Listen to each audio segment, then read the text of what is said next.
Interesting way to remove Ford Taurus lower ball joint. You ever have this issue? Removing lower ball joint that is stuck on lower control arm. Okay, get this up right here. Air hammer great tool, but today didn't work. Oh, it's not working.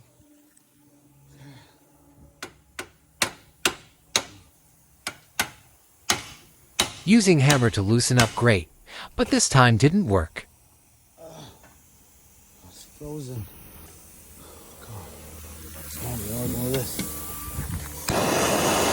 Heating up the components sometime help loosen them.